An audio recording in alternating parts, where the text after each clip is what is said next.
o más en profundidad lo que es cultura, clima. Ya lo he visto quizás muy por encima, por lo tanto hay algunas temáticas que quizás le respondo lo mismo o similar o profundice en un tema que estaba antes de, ¿ya? Pero Ya, para que igual contextualizar eso.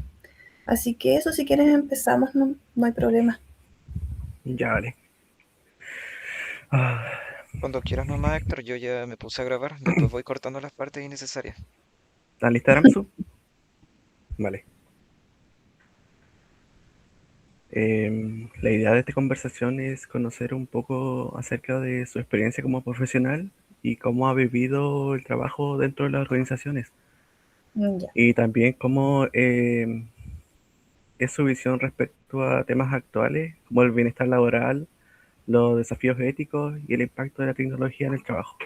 ya, perfecto. La entrevista, como le dije, es una entrevista semi-estructurada, así que le vamos a hacer unas preguntas preparadas que ya se las envié anteriormente para hacer un poco más fluida la conversación, Ujú. pero eso básicamente. Si hay alguna pregunta que usted no quiera responder, no está obligado a hacerlo, ¿ya? Ya, no hay problema. ¿Le parece bien si comenzamos? Sí, por supuesto. Perfecto. Entonces, para ir conociéndonos, me gustaría eh,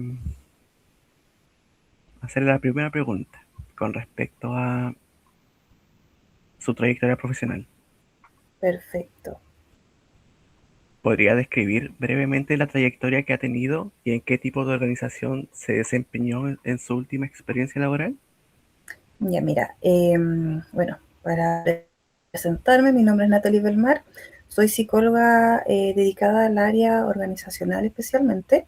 Me titulé el año 2022 de la Universidad de Los Lagos y desde ese entonces he tenido experiencias, ya sea en principalmente lo que es privado. Ya inicié como un apoyo freelance de reclutamiento y selección para una empresa Liservice, que ellos se encargaban de concesiones de casinos para distintas empresas. Tuve un paso posteriormente muy breve en lo que es una residencia de menores. Esto fue en Ancud, era una residencia de niñas. Y de ahí nuevamente retomé lo que fue reclutamiento y selección, ingresando a trabajar a lo que es Grupo Eulen, una consultora de reclutamiento y selección, ya que ellos son especialmente, tienen su origen en España y acá en Chile tienen distintas sucursales y en distintas ciudades del país. Luego trabajé para Grupo Berríos, ya ahí hacía lo que era reclutamiento y selección y tuve también un acercamiento a lo que es capacitación y desarrollo organizacional. Y actualmente mi trabajo es en consultora Teamwork, ya una empresa chilena que se dedica a prestar servicios a distintas empresas, ya sea consultoría, reclutamiento y selección, y también se encargan de, según el servicio que quiera el cliente, de, por ejemplo, encargarse de lo que son las remuneraciones, ¿no es cierto?, de sus trabajadores, ahí en distintas áreas del negocio. Pero yo me dedico derechamente en lo que es reclutamiento y selección. Ujú. Eso sería como mi trayectoria. Ok. ¿Qué fue lo que lo llevó a especializarse en el área organizacional? Mira, lo que primero me llamaba la atención era que me llamaba mucho el área clínica. Sin embargo, encontraba que era muy, ¿cómo decirlo?, quizás muy cerrado a lo que era el psicólogo y el paciente. Y me di cuenta que gran parte del tiempo de las personas lo pasan en sus trabajos y que muchas veces son estos mismos trabajos los que generan también algunos tipos de trastornos en las personas, ya sea por ansiedad, por estrés laboral, acoso, eh, sobrecarga laboral, etcétera. Entonces encontré que era una buena oportunidad de ser un aporte para las personas desde esta mirada ya desde empresa a trabajador, mejorar las condiciones laborales, aportar desde la psicología también a estas mejoras, ¿no es cierto? así que eso fue lo que me llevó especialmente a especializarme en el área. Mm.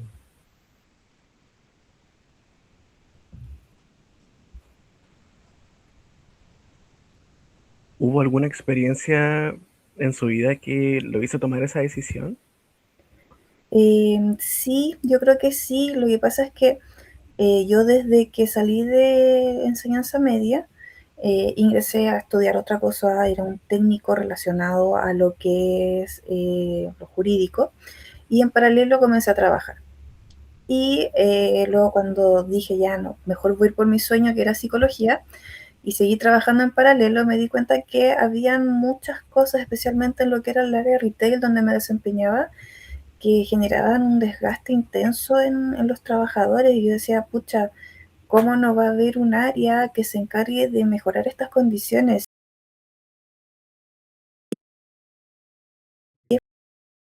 Ujú. Así que creo que ese fue como un poco el empuje que tuve para dedicarme al área. Y también yo creo que dentro de la historia familiar y de vida, bueno, mis padres siempre ligados a lo que era el rubro pesquero. Y también pues, me contaban ellos desde sus inicios en estos rubros que las condiciones eran muy precarias y que de a poco con el tiempo fueron mejorando, que ellos ya ahora de adultos mayores eh, conocían o sabían que las condiciones donde ellos habían trabajado habían mejorado muchísimo, y que rebuscando me había dado cuenta que era en base a estos mismos aportes que podíamos hacer los profesionales eh, para que se den estas condiciones. Yo creo que eso fue lo que al final me terminó empujando al querer seguir esta línea de, pucha, mis padres trabajaron como operarios y tuvieron condiciones no muy óptimas, porque yo no puedo como profesional hacer un aporte para que al día de hoy hayan otras personas que en la misma situación que ellos, pero que tengan mejores condiciones. Mm, ok.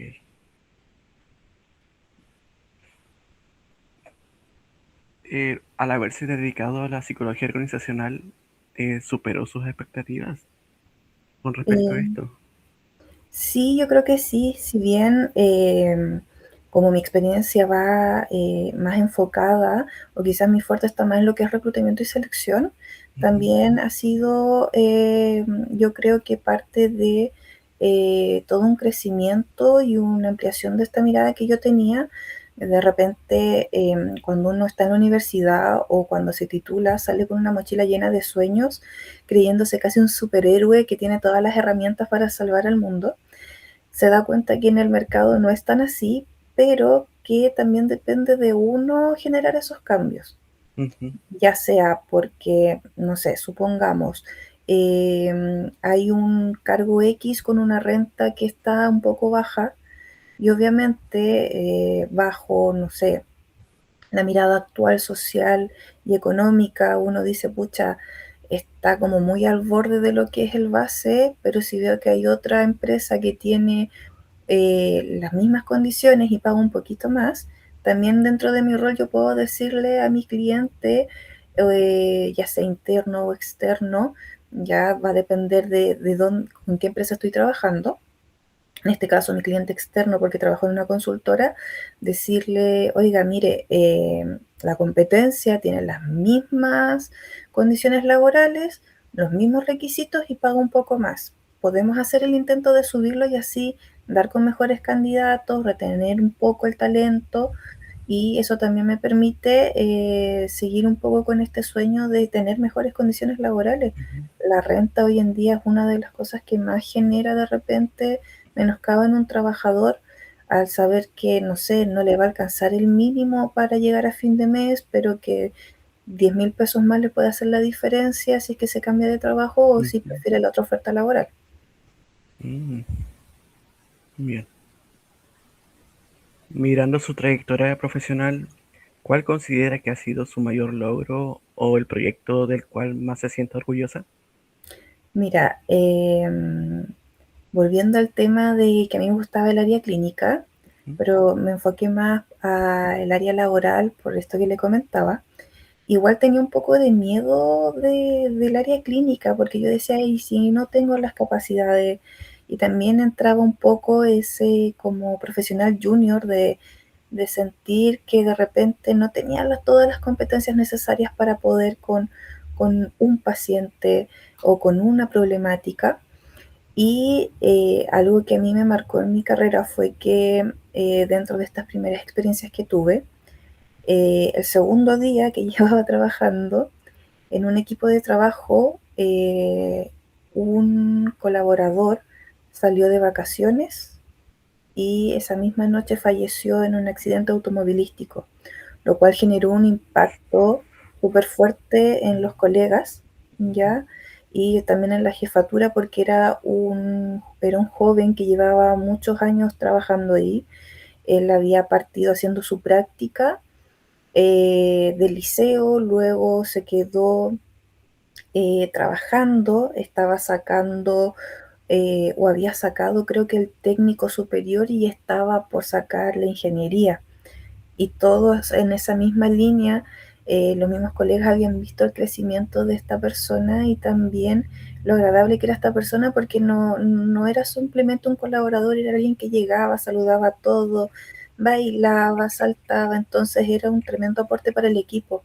Y el fallecimiento de él golpeó súper fuerte y dentro del logro que para mí fue y que de lo cual me siento bien y conforme, que creo que fue como una primera prueba como profesional, fue que se logró desde mi cargo un apoyo y gestión en contención psicoemocional en todo este contexto de duelo que estaban llevando a cabo esta área. Se logró una instancia de acompañamiento y contención junto con la H, ya, y se hicieron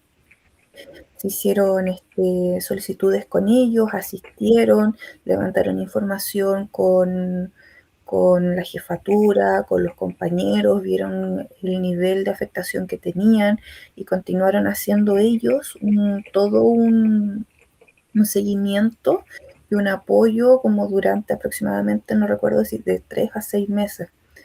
Entonces, para mí, que fue el primer acercamiento que tuve con ellos, luego generar esta instancia con H, fue súper gratificante a nivel tanto personal como profesional, porque fue algo súper humano. De repente uno cree que estas cosas no suceden, pero impactan a las organizaciones y no solamente a este equipo de trabajo, sino también a otras áreas.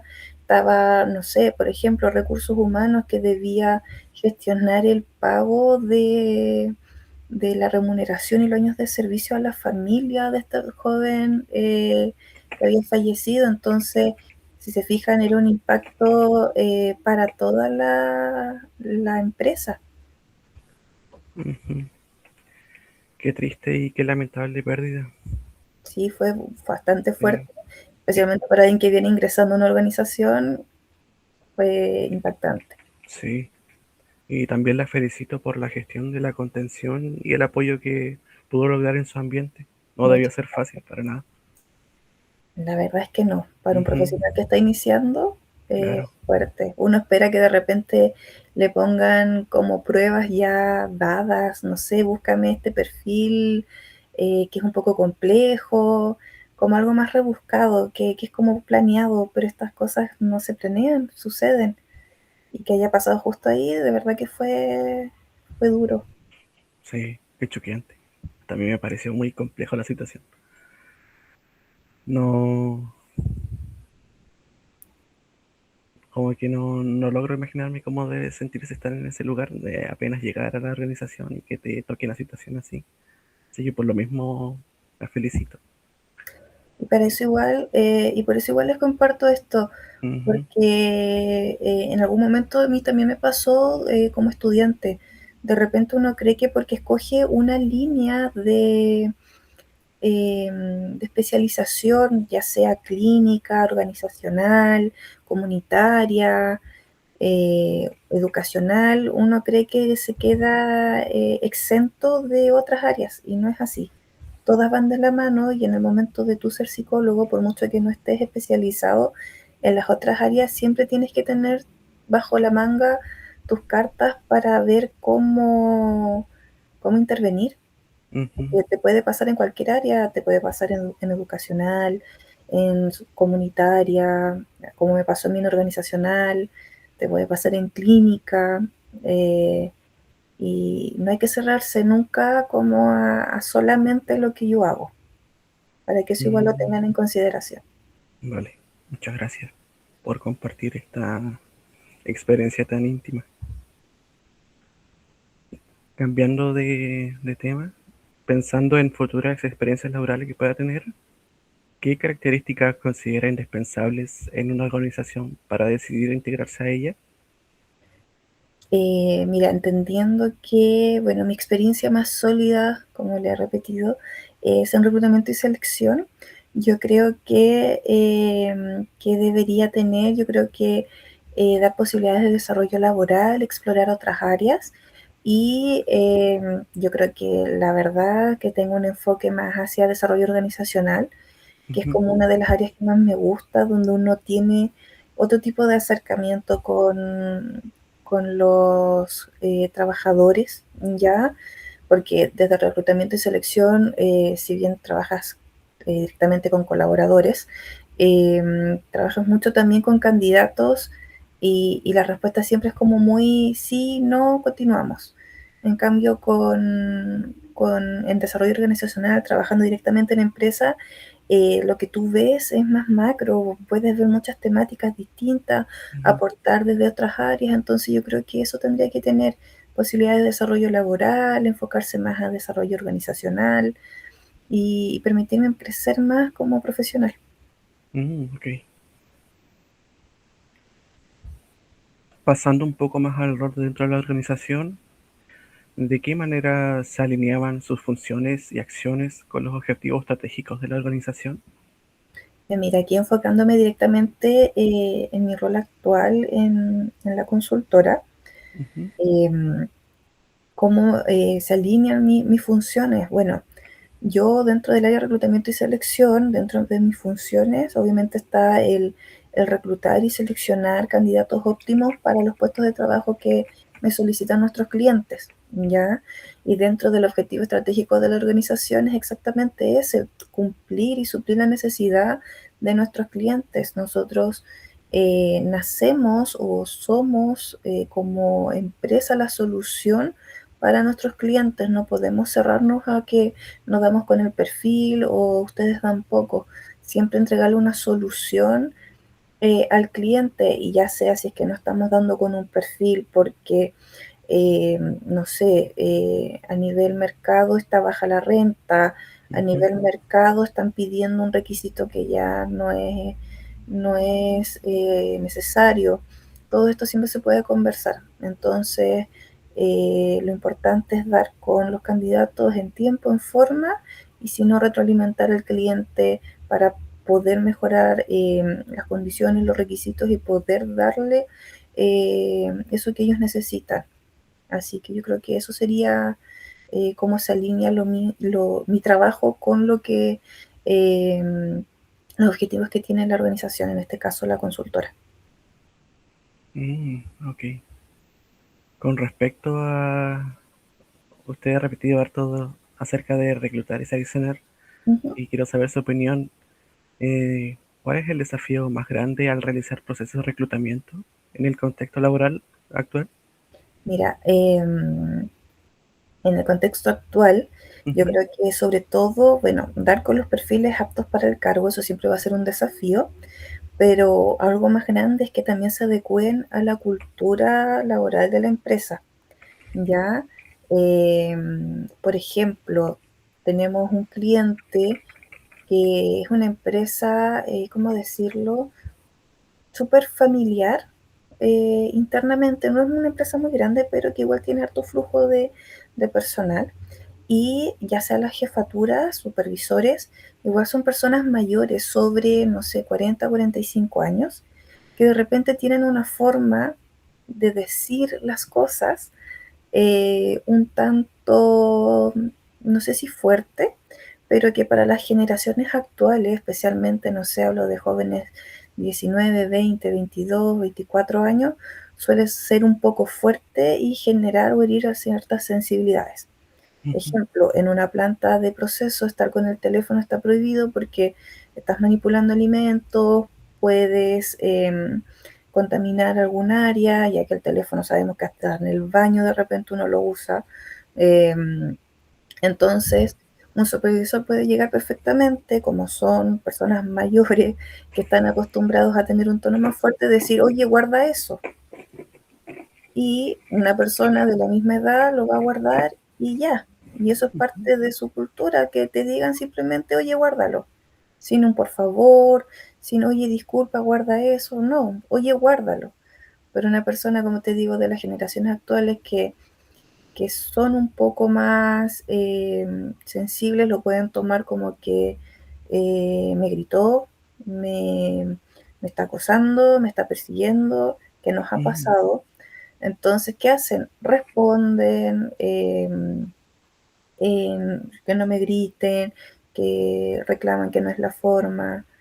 Entonces, no es un tema directamente quizás de maltrato, sino que como son personas mayores y tienen una cultura distinta de ir como más a la acción, oye, guarda eso, genera de repente problemas y ¿qué pasa? Los perfiles que son más jóvenes terminan desertando, renunciando o de lleno los terminan sacando y se generan conflictos y roces por el mismo tema de la edad.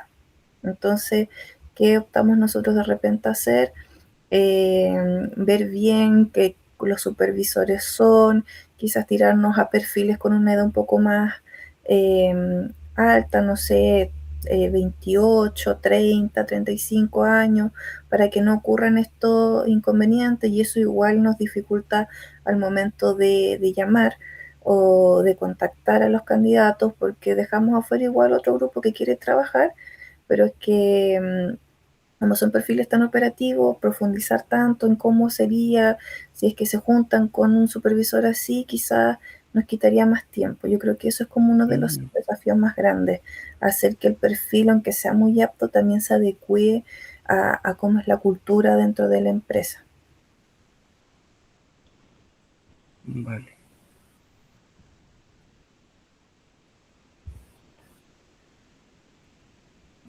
¿De qué manera solías liderar los procesos de cambio organizacional para que no afectaran negativamente el compromiso de los colaboradores? Ya mira, aquí directamente liderar cambios nunca lo he hecho, Ok. ¿ya? Ujú. Pero sí lo he visto, sí ingresé a una empresa que estaba efectuando cambios y yo era parte del equipo. Ya, sin embargo, yo no lo lideraba estos cambios, pero sí me tocaba acompañar en las reuniones, más que nada por ser parte del equipo. Y algo que destaco mucho, que es mantener la comunicación con los colaboradores, para que no se sientan afectados, para que no se sientan pasados a llevar. El cambio organizacional de por sí siempre va a generar resistencia, ya, porque están acostumbrados a realizar las cosas de una forma y si tú le pides que ya no lo hagan así, vienen los pero lo hacíamos así, funcionaba bien, pero es que antes nunca nos habían dicho nada. Y si simplemente cambian y no dicen nada, después viene, pero es que a mí nadie me dijo, Mm, nadie me enseñó. Entonces la comunicación con los colaboradores siempre va a ser clave dentro de una organización. Sea el cambio que sea, sea cambiar de una jefatura, intercambiar una jefatura de área, subir a una persona de jefatura, todo eso siempre tiene que ser comunicado y con mucho tacto, con una comunicación muy efectiva, para no generar esta resistencia. ok.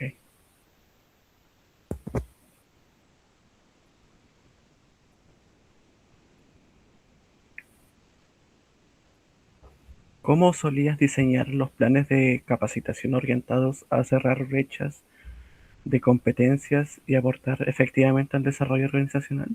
Ya, mira, esto sí lo hice en una empresa.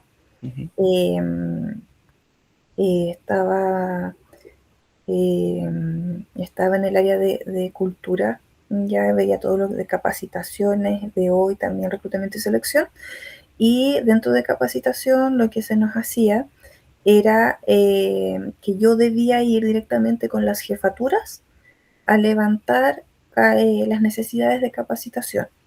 Por ejemplo, tenía un área que era de ventas, ¿ya? Y yo iba y le decía, estoy levantando necesidades de capacitación, ¿qué cree usted que necesita su equipo? Ya sea desde el mismo jefe o los integrantes del equipo. Entonces, no sé, recuerdo una vez uno me dijo, ¿sabes qué? Estamos súper bien en cuanto a ventas, los números nos acompañan, pero Juanito Pérez como que es el que va más bajo, siendo que lleva el mismo tiempo que, no sé, Pepito.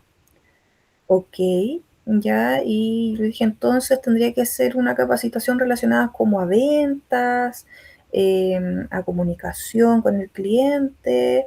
Ventas estaría bien. Ok, ahí tenía una necesidad de capacitación eh, que podía aportar efectivamente al equipo, ¿no es cierto? Y obviamente si es que esta persona le iba bien con este curso, ¿no es cierto?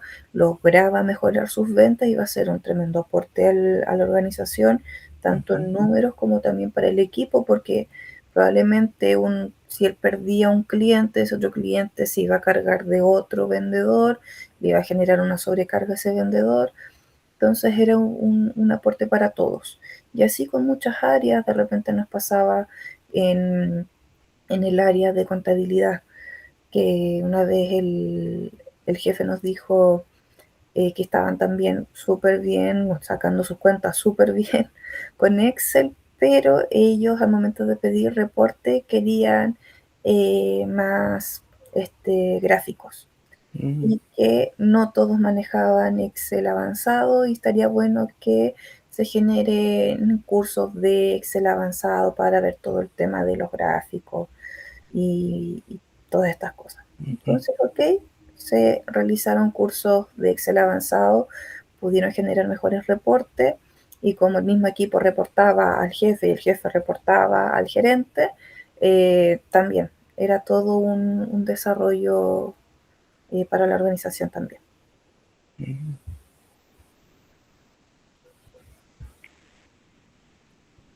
Entrando ahora en temas más relacionados con el bienestar y clima laboral, ¿qué herramientas o metodologías utilizabas para diagnosticar el clima laboral? Ya mira, no recuerdo cómo haberlo visto directamente yo, pero sí lo veíamos como en conjunto en equipo y hacíamos encuestas de satisfacción y se hacían reuniones de retroalimentación con las jefaturas. Entonces, las encuestas de satisfacción se hacían directamente con los colaboradores. Eh, Algunas de estas encuestas, dependiendo lo que evaluaban directamente, eh, se hacían anónimas, debido a que siempre hay una resistencia con los colaboradores por miedo a decir algo y que lo despidan. Entonces, algunas encuestas eran anónimas. ¿Ya? Y las reuniones de retroalimentación también tenían que ver no solamente con los equipos de trabajo, sino cómo ellos levantaban el mismo clima de su equipo en base a lo que ellos veían o cómo veían la organización. Se sabe que en los grupos de trabajo ya siempre suelen haber comentarios, ¿no? Que la empresa debería hacer esto, esto, otro, ¿no? Que estoy bajoneado porque no sé, no respetan esto. Entonces, todas esas cosas ellos igual iban levantando. Entonces, esas eran como las herramientas que más se utilizaban en ese entonces. Ok, ok.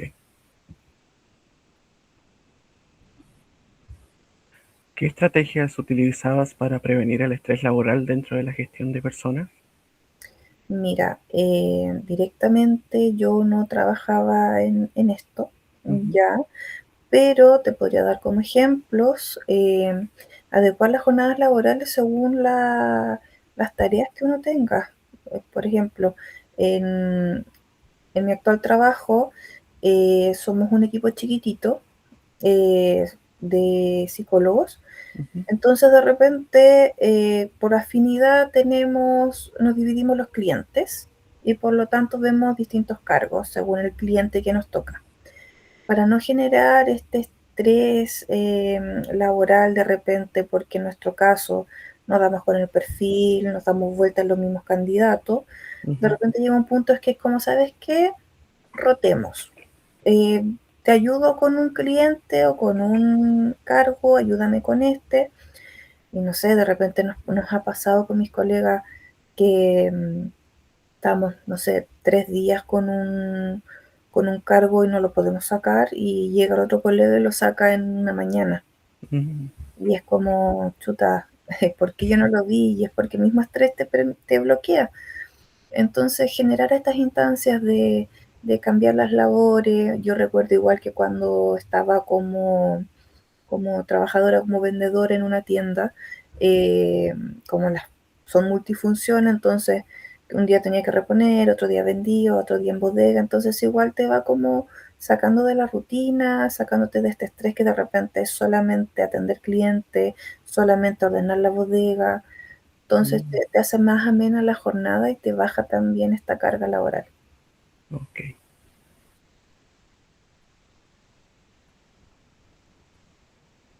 Desde su experiencia, ¿cómo se puede identificar el potencial de liderazgo dentro de una organización?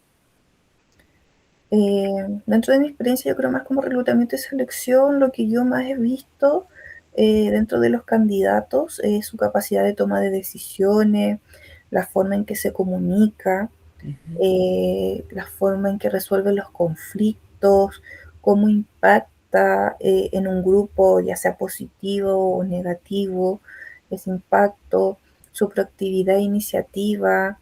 Yo creo que esos son como lo que más uno destaca de un candidato para poder presentarlo como un potencial líder ya en una organización y bueno, va a depender netamente de también la experiencia que tenga dentro del área en donde se quiere introducir este líder, Ujú. porque no es lo mismo un líder, no sé, por ejemplo, un líder de una tienda de comida de perro que un líder de un equipo de ventas de autos en una empresa multimarca, ¿no es Claro. cierto? Entonces ahí va a ir dependiendo de eso también.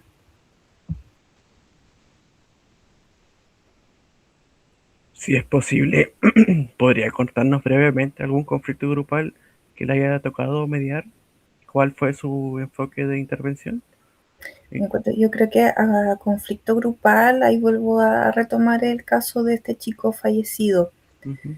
porque fue un conflicto, fue algo que dolió dentro de un equipo de trabajo que tocó no solamente al equipo, como les decía, tocó también a la organización en sí, a distintas áreas, ¿no es cierto?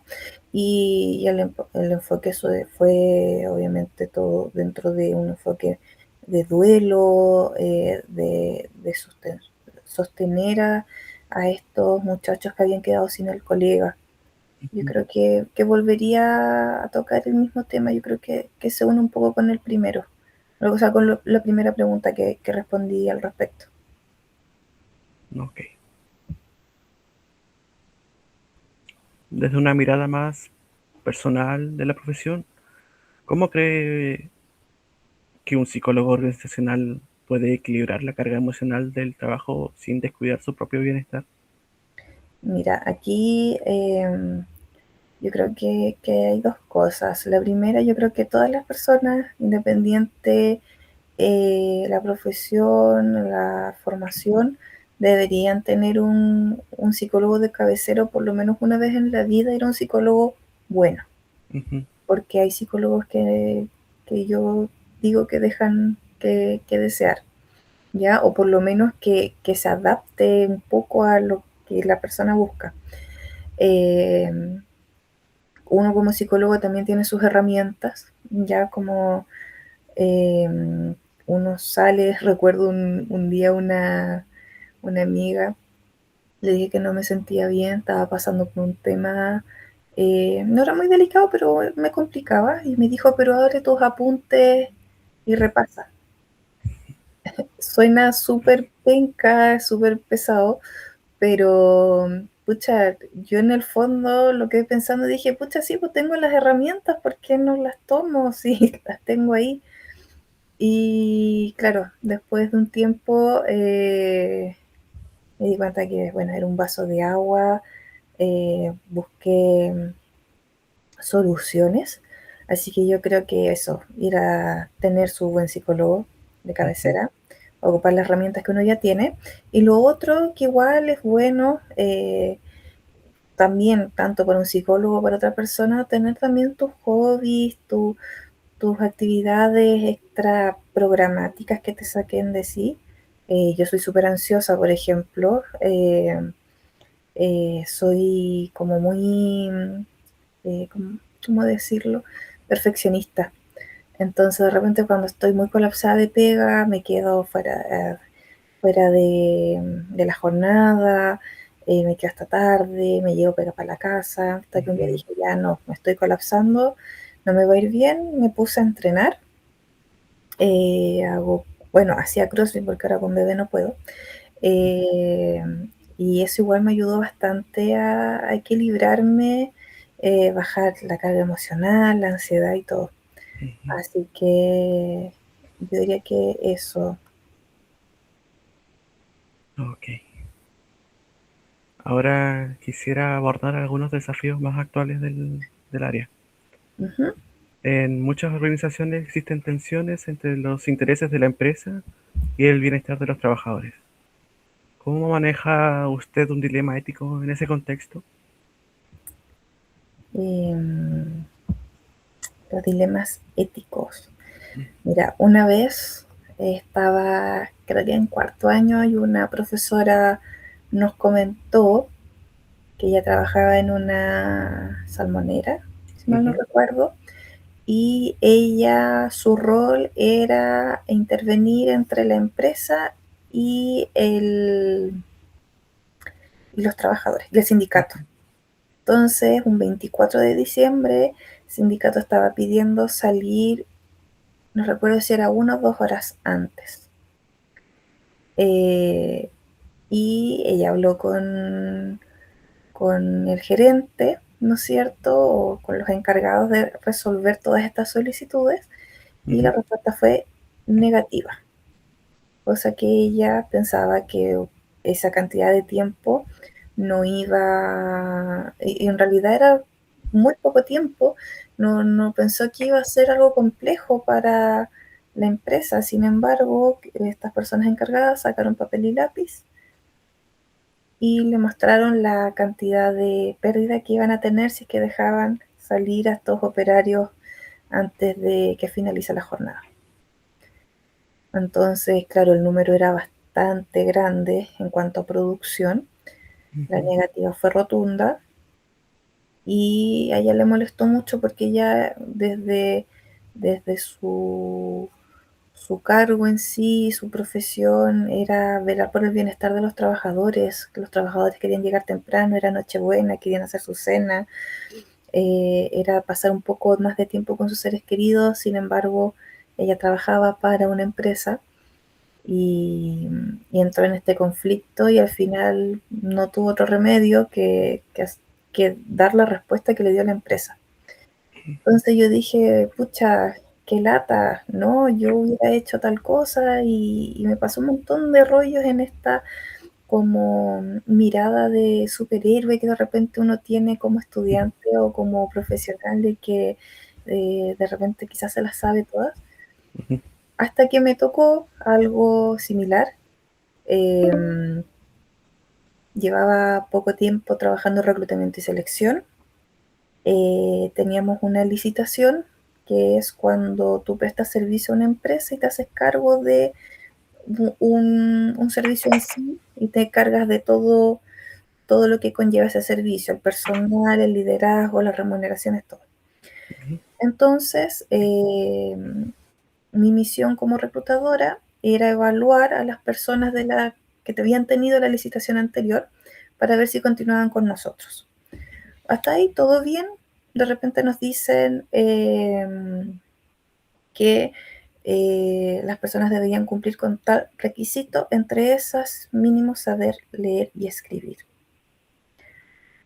Yo vengo de una familia en donde mi abuela no sabía leer ni escribir, mi padre escribía y leía muy lento, entonces entenderán que para mí eso igual fue chocante. Ujú. Y yo creo que al día de hoy todavía hay personas que analfabetas, que claro, quedan fuera de esto. El porqué de este requisito era porque iban a manejar químicos Mm. y debían, si bien les explicaban cómo se manejaban estos químicos y todo, les entregaban también como un folleto, un libro con las indicaciones, las cantidades. Entonces igual era un tema delicado porque un poco más de los químicos, un poco menos, podía generar intoxicación. Claro. Por mucho que sea un cargo operativo, era para hacer limpieza, pero no sé, un poco más de cloro con otro químico quizás podría generar un gas y terminar todos intoxicados. Ujú. Entonces era un tema el hecho de que sepan leer y escribir. Y sucede que estábamos evaluando, teníamos que aplicar un test y me llega una señora y me dice, pero hijita, ¿me puedes ir leyendo las preguntas? Mm.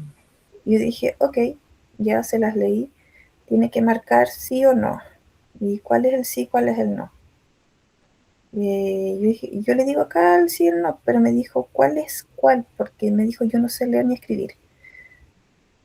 Previo a eso habíamos hecho entrevistas grupales y la señora aplicaba muy bien, pero se me caía en ese requisito fundamental. Mm. Esta persona la tuve que dejar fuera porque no cumplía con los requisitos. Y lo más duro después no era simplemente dejarla fuera, sino que tenía que informarle. Y al momento de informarle, la señora me llama y me dice que necesitaba por favor el trabajo y me rogó que le dé el trabajo porque ella era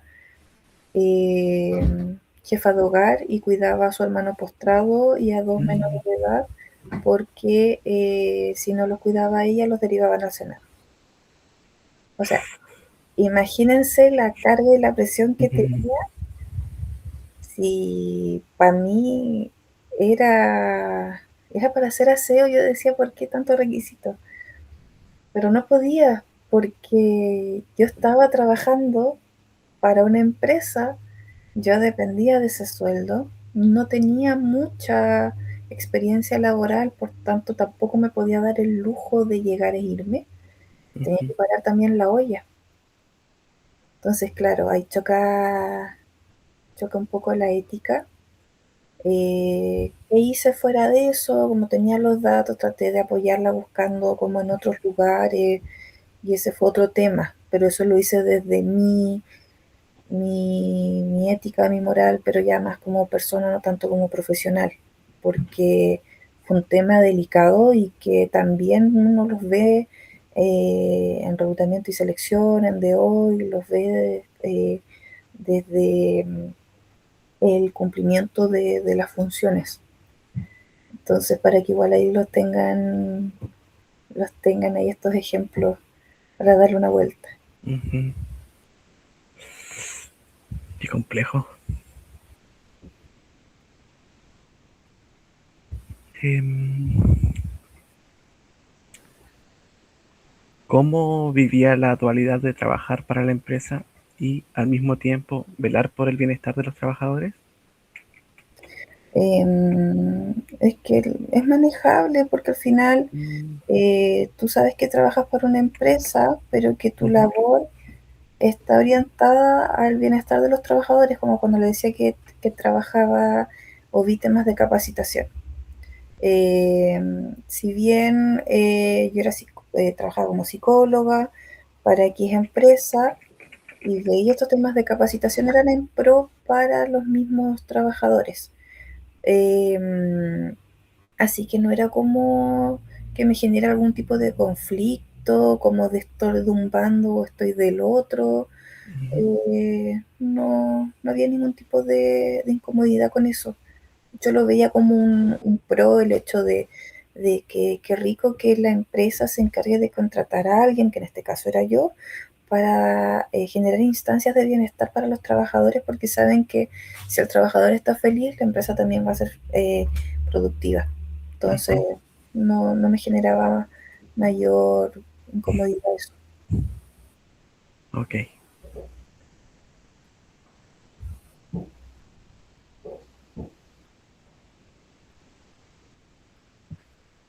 Actualmente la inteligencia artificial está cada vez más presente en el trabajo.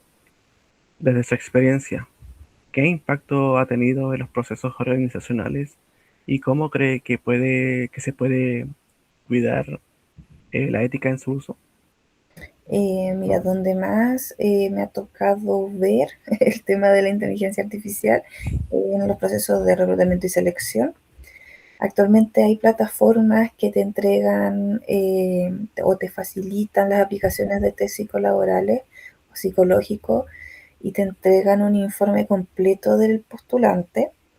Y si bien son una herramienta muy útil, creo que parte de nuestra ética como profesionales es no guiarnos directamente por lo que dice ese informe. Una vez me pasó, y disculpe que le den tantos ejemplos, pero creo que es como la parte práctica de entender a qué se va con toda esta información. Eh, Me pasó, estaba evaluando un candidato, le hice un test, si mal no recuerdo, era un DISC. En palabras simples, lo que me decía el informe es que era una persona como súper metiche, le gustaba estar ahí como metido en todo, que era como muy preguntón. Yo dije, pucha, qué cacho, qué lata, porque muy metido, que no, qué lata. Yo dije, ya, pero no tengo tantos candidatos, le vamos a dar la oportunidad de entrevistarlo, porque tampoco me puedo guiar por esto. Ya tenía ya la idea de que no me podía guiar 100% por por el informe que me daba esta aplicación. Lo entrevisto y efectivamente esta persona era muy intrusa intelectualmente, le gustaba mucho estar metido en todo, rebuscar información, y el cargo al que estaba postulando era para vendedor de repuestos automotrices. Y era un vendedor de repuestos automotrices multimarca. ¿Qué quería decir esto? Los vendedores de repuestos, aparte de tener que conocer de muchos repuestos, porque no ven un vehículo, sino que ven muchos vehículos, y no ven una marca, ven muchas marcas. Y entre eso habían marcas japonesas, que chinas, que no sé de dónde. Eh, Y lo que se necesitaba era que la persona tenga estas cualidades, porque tenía que aprender de las marcas. Cada marca tenía su libro de repuestos. Y si estaba en inglés, la persona tenía que saber traducirla, tenía que saber rebuscárselas. Entonces, esta característica que podía sonar muy pinca, muy mala en el informe, en entrevista se logró dar con que en realidad esta persona, como me habló desde la experiencia, que es lo que hacía, se dio esta, esta contraparte de que no era algo negativo, sino era algo muy positivo para el cargo que él estaba postulando. Y cuando al momento de avanzar en el proceso fue la persona seleccionada por lo mismo. Fue algo que destacó también el jefe que lo entrevistó. Así que, claro, ahí otro ejemplo de que sí, es un impacto desde la ayuda que uno puede tener entre aplicar un test a mano, aplicar uno con una plataforma que te lo da, bueno, va a depender en cuánto tiempo lo va a desarrollar el candidato, pero te ahorra el tiempo de estar ahí presente, explicándole y todo, porque al final estas plataformas te dicen, ponga un tiempo estimado de aplicación, y uno le pone, no sé, son las 12 del día, ya que mañana a las 12 del día me lo tenga listo. Entonces te ahorras el estar ahí presente, te ahorras estar explicando, y solamente te llega el test y luego lo corroboras con la entrevista. Entonces sí son una ayuda. De ahí he conocido otras plataformas en donde tú le dices, no sé, necesito una matriz completa para evaluar tal cosa, o para llevar un registro de tales temas o tales acciones y también te las hacen. Entonces también las encuentro que es desde el punto de vista de un apoyo, una ayuda, eh, son muy buenas, pero también hay que saber aplicarle ojo y saber corregir lo que está haciendo. En mi caso, yo, bueno, lo ocupo especialmente para lo que es la aplicación de test, porque son más rápidos, como le digo, nos dan esa facilidad, y también que de repente para la redacción. Eh, Nos quita más tiempo, de repente uno hace, no sé, un párrafo a la rápida y entre estar escribiendo todo perfecto con comas, que escribí bien la palabra, pones la idea, copias, pegas en el chat, te la regla y listo. Más si estás apurada y estás contratiempo, es una ventaja, pero no es que te haga, no sé, por ejemplo, el ChatGPT no es que te haga la evaluación él, sino que en mi caso yo lo ocupo como un apoyo para corregir lo que es redacción y todo eso, que para mí en lo personal es una lata. Ok.